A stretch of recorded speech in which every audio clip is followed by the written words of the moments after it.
2-0 win just after Christmas, a 1-0 win in March.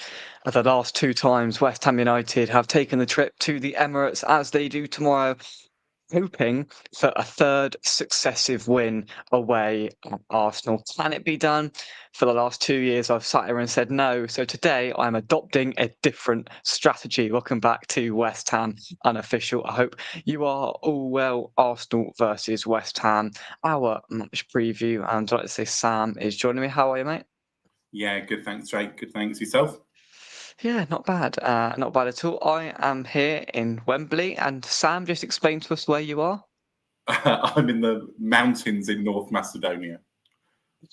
There we go. See, we just go everywhere right here on West Ham Unofficial. And when Sam told me last week that we were sat in a bar about 0.5 miles away from here, I'm going to Macedonia and all these other places. I was like, that is an experience. And have you enjoyed yourself? I have. I've been doing some scouting, and there are Right. no players locally that are good enough for West Ham. That says a lot. But no, having a really good time. I'm in country number 3. One more to go. There we go. Brilliant stuff. So as I referenced in the intro, Arsenal away. You'd think You'd think that it would be a really, really tough afternoon, and it probably will be. But if you look at the last 2 years, history may say otherwise. Now, I can vividly remember 2 years ago doing the preview before we beat them 2-0 just after Christmas. And I said, we haven't got a chance. We're going to lose. We're going to get battered. Last year, under Lopetegui, I said, we ain't got a chance. We're going to get battered. And we won both games. So today, I reckon we're going to win, Sam. What do you think? Why have you got to change what's worked? And I think if we play like we did midweek on Monday, we've got a fighting chance. And I think I spoke last week about wanting to hold off predicting us losing, and I did feel like this was going to have to be the game where I was going to go, look, you know what, I can't see how we can get anything out of this. But we looked different. We looked like we were playing better from one training session, which is impressive. There was more structure. So I think annoyingly, a lot is going to depend on how well Mr. Rice plays. And he hasn't really turned up against us yet.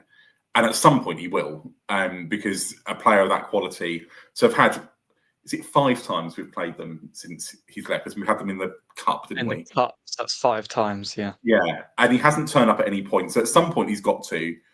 And I think if he does, we're in a lot of trouble. And I think we've got to be so careful with set pieces. Arsenal have become an absolute set piece machine this season. They are everything that we are not with the set pieces. But stranger things have happened. And I think in some ways, Liverpool having their little slip last weekend, there's a little bit more pressure on Arsenal now. All the time Liverpool were winning without playing well at all, and Arsenal were picking up points behind them, but a few points behind. There's no pressure on Arsenal because second again, but look, we keep doing what we're doing, but there's nothing we can do if Liverpool are winning games. Now Liverpool have had that little slip. There might just be a little bit of pressure on Arsenal. And that's the one thing that Arsenal have never been able to deal with is a little bit of pressure. And there's a chance, isn't there? There's a chance. There is. Absolutely. And you raised some valid points. First of all, I probably shouldn't have changed my tune and should have carried on saying I'm going to get battered, and then we probably wouldn't have done. But anyway, that's now been and gone. Set pieces was the next thing on my agenda to talk about. It's obvious, they've got their set piece coach. They bang on about it. Sky bang on about it. They're brilliant at set pieces. All their men stand at the back, and Rice whips it in, and they head it in from 6 yards or whatever. They've done it for a couple of years. We know what's going to happen. Spurs did a very similar thing a couple of weeks ago, put it under the bar, caused us no end of pressure. Zonal marking has to stop, and it has to stop before 3 o'clock tomorrow, in my opinion. We need to mark man for man, run in from the back post with them, or run in from, the edge of the box with them. So we're not stuck flat-footed, and we've got the momentum as today, and we need to match men up, and we need to not have an overload and not find ourselves with 3 men marking fresh air, and then I don't know, whoever it is, Gabriel, just nodding at home. He's just like that has to have been sorted between Nuno coming in and this game tomorrow. Yeah, I agree, and I think the one thing that we can say with some certainty is that Mads Hermansen won't be recalled for tomorrow's game. Nothing against the bloke, but you're just not going to put him back in against Arsenal the way they're playing, where their strengths are. But I've never understood zonal marking. It's never, ever, ever worked. The top teams can't even pull it off, and I can't remember who it was. I think it was Liverpool a few seasons ago. It must have been pre-Klopp, because I can't see Klopp going for it. But suddenly doing zonal marking about halfway through the season, and they went from being a side that won games to a side that couldn't find a point. And it does seem to be our biggest weakness from the start of the season. I see that Dawson's been hanging around the club this week. I'm not quite sure in what capacity. I've only seen sort of posts on Instagram and stuff, but I'd like to think that a player like that would be saying to our defenders, just defend, just get in their faces, make sure that you win the header, and if you don't know where it's going to go, put it out, because that's been our other weakness, is when we have won a header, we've headed it down into the box, into no man's land, and no one seems to know where they're going with it. So Nuno's had a week with them. I'd like to think that he's knocked the zonal marking on the head, or taught them how to do it. Because exactly, yeah, it's got to be one of those things. But with the quality of centre backs that we've got at the club, I think we've probably got to start with, let's abandon zonal marking, as you say, and look, if we can make that to a if we can get something better out of that in the future, then let's look at that in the future. But I don't think we can be trusting Mavropanos to mark a zone. Absolutely. Now, you did just give me a perfect opportunity to bring up my favourite person again. Yes, there was a picture which was, and I don't know if to read into that any more than I should, but Craig Dawson was pictured having a little chat with some of the more senior members of the West Ham squad that were obviously at the club when Big Craig was. Now, is it time for the man, the myth, the legend, Alan Dawson, to be returning to even if it's just to teach our defenders how to tackle and put a foot in? I don't know, but with the recent Ballon d'Or announcement and the outrage that Dembele, I think, won it, let's go back to the outrage where 3 years ago that man should have won it and we've done the biggest injustice in modern football history. But putting the joking aside, in all seriousness, it's the sort of defender for any game, really, not just tomorrow, any game. He's the sort of defender that we are crying out for at the moment, isn't it? Yeah, and I'm probably in a minority. I'm not necessarily pro him coming back as a centre back. He's a few years older now, but we've got Antonio training with the under-21s. He's obviously not got a club. Let's bring him in, even if it is keeping him fit, training with the under-21s. We know he doesn't want to move back into London, and that's absolutely fine. But have him coaching those some of those senior players and some of the defenders at a lower level as well. It always makes me laugh with Dawes. We were absolutely ridiculed when we brought him in. Every single fan thought it was a terrible signing, and he's got to be one of the best signings we've had in the last 10 years. Value for money wise, definitely the best. But yeah, he's exactly what we need, and it is that heart on the line, putting your whole body in front of whatever needs to come across, and that level of leadership, that captaincy, and that's what we need to start seeing from Kilman. I think Kilman can be that player. He was that player at Wolves. Essentially, when we brought Kilman in, they replaced him with Dawson to try and do that job. And we know that Kilman can do that, but I'm hoping that that's something that Nuno can get out of him. Nuno obviously knows him well, and I think he could be the new Craig Dawson, if that makes sense. But maybe we do need to bring Dawson back in as a coachy kind of a role. That would be good. Let's take some of your comments. Good evening to everybody. Frog and Well, who expected the win at Emirates last season should get stuffed, but oddly, we've got a positive record against the Arse over the past 2 seasons, and hopefully and long may that continue. We're probably definitely in the top 2 or 3 days last season. I mean, it wasn't a very good season, and there wasn't too many good days, but that was probably right at the top Arsenal last season. And it was in a time, it was in March. Was it in March? I don't know. No, Yeah, it was must it have been. March the season before? It No. was the same time as the Six Nations because. I know, because it was Potter in charge, not. It was Yeah. Potter in charge, not Lopetegui. My mistake, sorry, because it was in March. Because I was thinking Potter came in January. Sorry, too many managers to keep up with.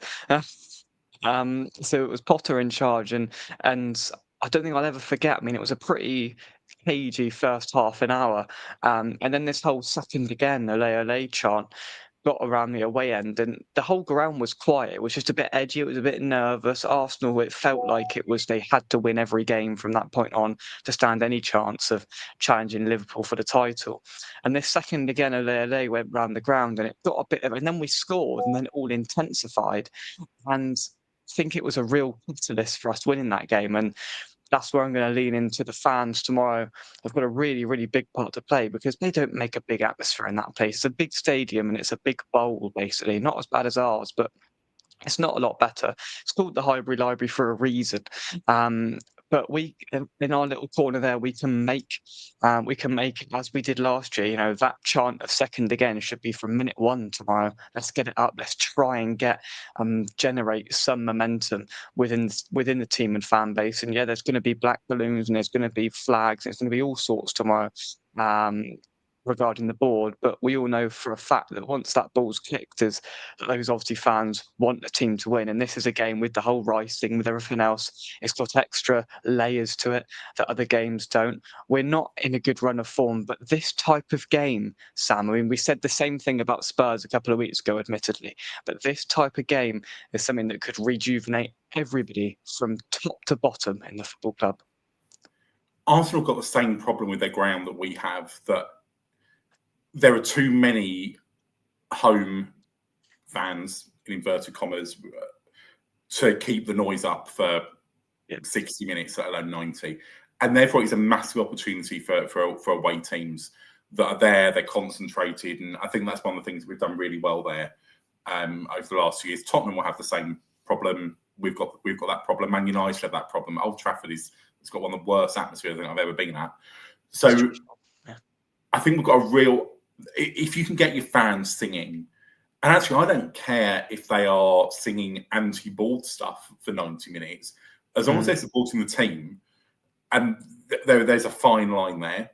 They need to still need to make sure they are getting behind the team and the 11 players on the pitch and the new manager. But if they're making that noise for 90 minutes, it's intimidating for those home players. It's going to be intimidating for Rice, and ultimately we will be in his face until the point that he scores against us, I think, at which point it will probably go very quiet. And I think that could be a problem if he does, if we give away an easy free kick or something early doors and he's able to sort of knock one in. I think I'd lose my head.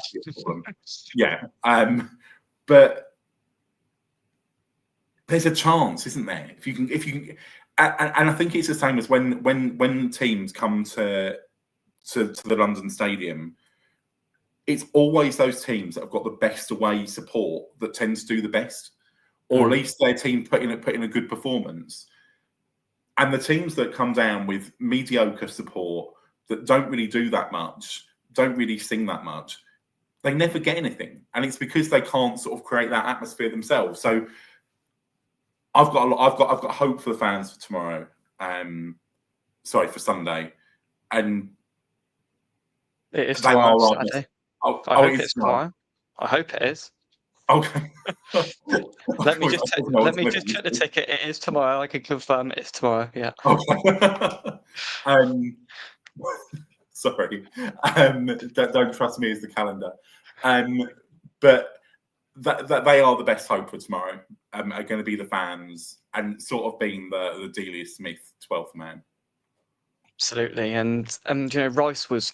That was one of the worst performances I've ever seen from Declan Rice at their place last season. He was hooked after an hour, just after an hour, I think, to rapturous cheers and applause from the away section. But over the last 5 years, we've done pretty well at Arsenal. We haven't had a real backbring at home, another story, but that's a whole other story. Away at Arsenal, I mean, just before COVID, we lost there 1-0. I can remember that day, and we had a lot of chances. Soufal was sent off one game there, and they beat us like 2-1 on Boxing Day. That was, an unlucky series of events. So we always give them a good game there. And I just hope we can keep that up tomorrow. And this comment here from Froggenwell, players' heads didn't drop against Everton when we conceded for the first time in ages. I noticed that as well. I mean, I was watching it on this massive, big screen, so I could see. I could see their heads, and there was a bit of spirit and there was a bit of fight, and we got back into that game. And you could argue in the second half, on balance, we could have nicked it. Really, we didn't. We got the point, and we'd have all taken the point beforehand. So fine. But to take that optimism into this game tomorrow, definitely tomorrow, and try and try and muster something up again for the third season in a row. I think it will be Areola. I will be shocked if it's Hermerson tomorrow. And I did beg the question whether Areola could have done slightly better for their goal on Monday night. I may have been a little bit too critical of him. But straight away, I thought it just seems it wasn't in the corner, and I just felt like it was a little bit flappy. But I think he's the better option out of the two for sure. And this is one thing: don't give away soft corners. About 9 corners against Tottenham in that first half we gave away, because we take the safe option and just hit it off of them, and okay, we'll take the corner. That seemed to be the mindset, Sam. All right, we'll just take the corner. We cannot do that tomorrow. No, it was such an odd mindset. I was at the Tottenham game, and it was like we were almost trying to prove a point. Oh, we can defend corners, so we'll give a few away. And what we actually learned is that we can't defend corners, so stop giving them away. It was such an odd thing, and I can't imagine that it was Potter's shout before the game. I don't think any manager, no matter what we think of Potter, Lopetegui, some of the other terrible managers we've had over the years, are going, you know what, just give away corners. Just give away some soft corners. But I suppose because there was no hiking of defenders, there was no one actually to come back on to sort of replace anyone particularly. You get stuck with the people that are doing that. And I hope that apparently we're fully fit except for Earthy, who I don't think would have played anyway. And yet West Ham fans forums are going mad as if it's some sort of major injury. But hopefully now we might have those options at the back. If you don't play well, you will get subbed. You will get taken off. You might miss the next game. And I think the one thing that we know that Nuno will do is improve our defending. Is what he's done. It's what he did at Forest. It's what he did at Wolves. And we should be, and it might not be tomorrow. It might be the game that I'm watching on Sunday.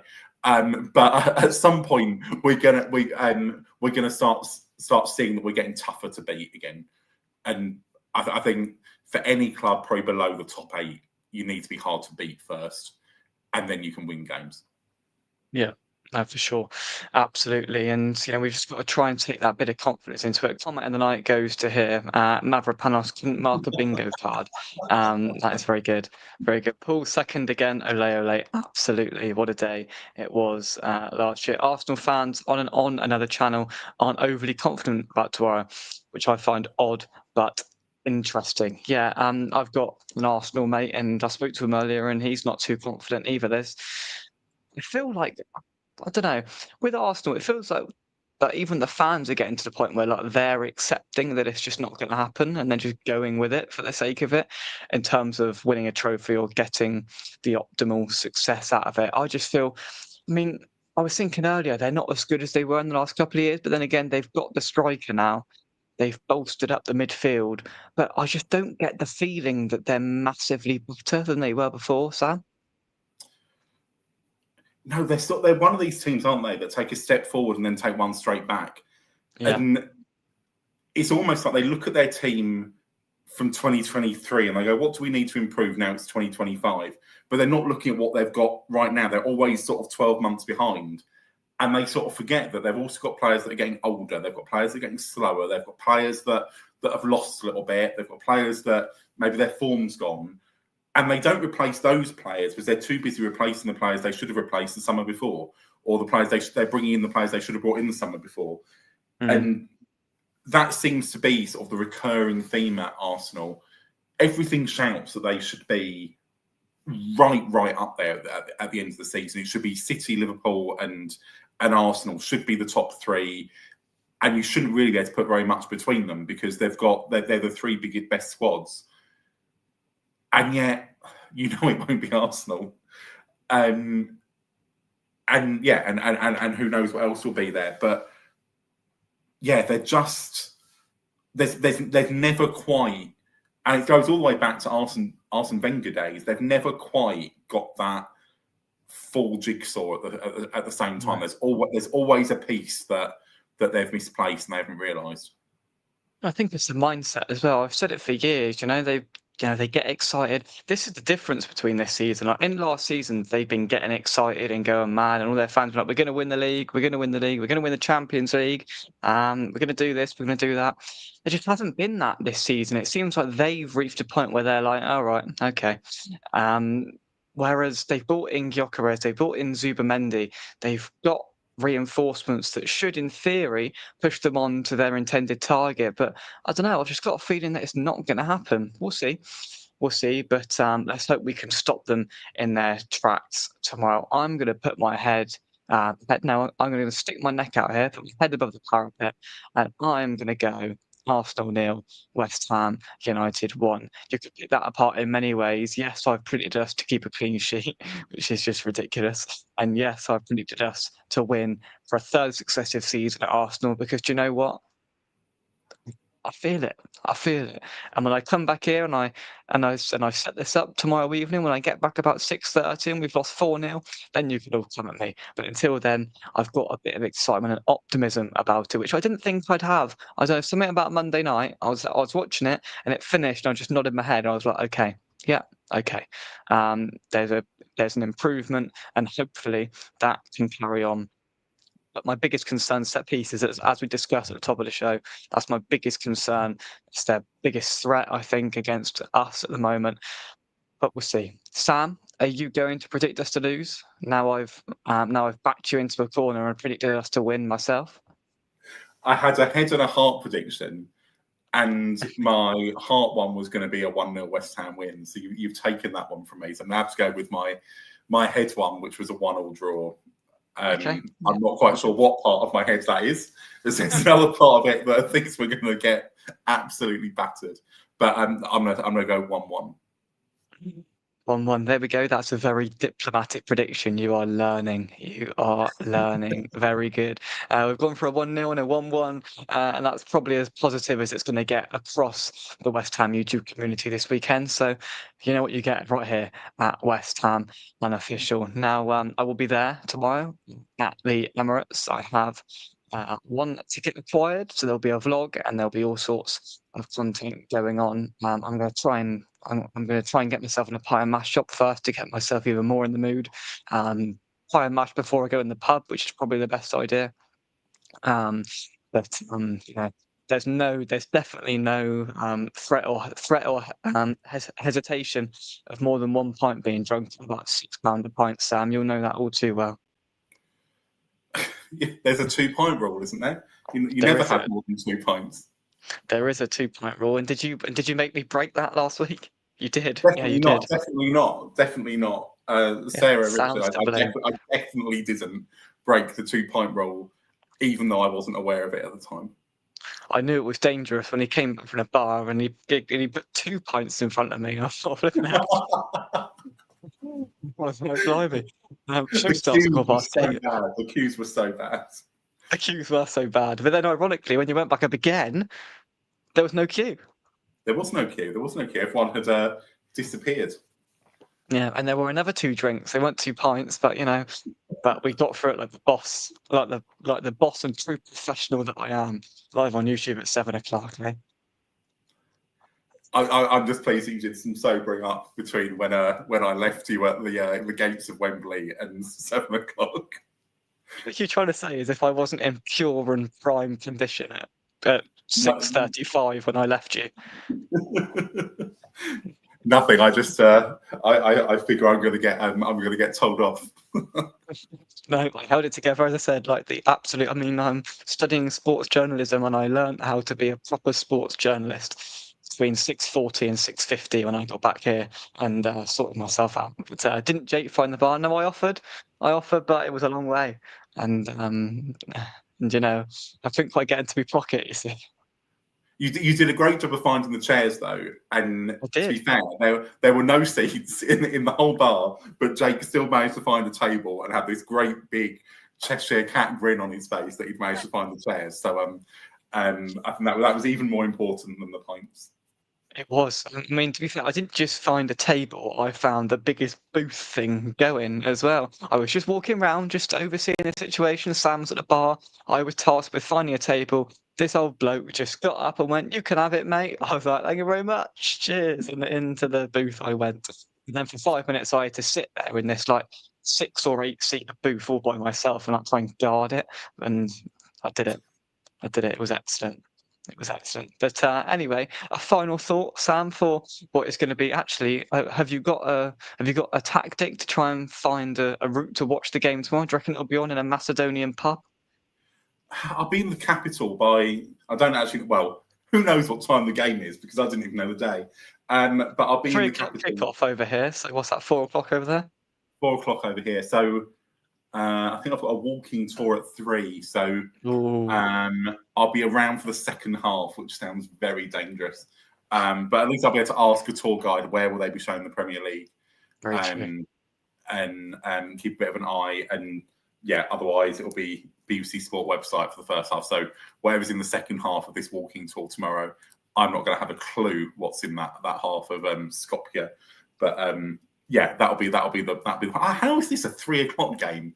And yet some of the games we've had recently that have been televised. This is madness. It's ridiculous. Honestly, like it was the same last year. We had 3 o'clock Saturday for Arsenal last year, but they must sit down and go, "Oh no, for West Ham, we'll put West Ham Everton on TV. We'll put West Ham Leeds on TV. We'll put West Ham Brentford on TV." I tell you what, though, West Ham Arsenal Saturday 3 o'clock.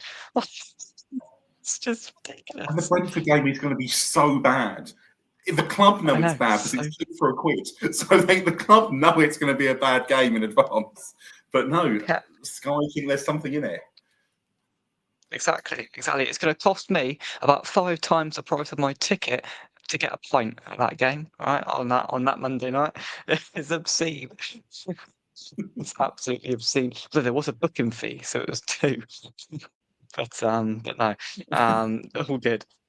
All good. Thank you very much indeed for watching. Drop a like on the video and subscribe to West Ham Official if you're new. As I said, content from the Emirates tomorrow where I could be unleashing rant version of Jake, or I could be unleashing happy, very jubilant version of Jake tomorrow afternoon. So you'll have to wait and see. Sam, thank you very much and have a fantastic rest of your trip here, there and everywhere.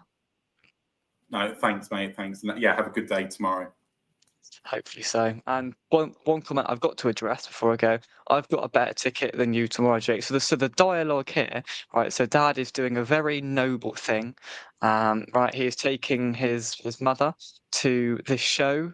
I mean, Sam, I think you're about 40 years too young to know what this is, but called That Will Be the Day. Have you heard of that? No. Good. I'm sorry. Good. You're young enough. But to put it into context, Dad is, Dad is early 50s. That's doing you well, Dad. He's early 50s. I reckon he will be the youngest person in that arena by about 25 years, comfortably. So that just sort of gives you a hint of what my day and what Dad's day tomorrow is going to look like. Whose day would you rather have, Sam? it depends if we win, probably. But at 4-0, probably not. But yeah. But I think I'd sooner have my walking tour than than that show. The issue is most of the people going to that show probably couldn't do a walking tour, so that could. But he's probably the only. You will be taking me one day, Jake. Yeah, not for at least another quarter of a decade. Will you be asking to go to that? Yeah. So there we are. There we are. So we will have updates on our various experiences tomorrow, I'm sure, in the coming days. But Sam, thank you very much. And I will see you all tomorrow if you're there at the Emirates. Come and say hello. I don't bite. I won't buy you a drink, but I don't bite. And from me and Sam, come on your minds. And I'll see you soon right here on West Ham Official. Thank you very much and goodbye.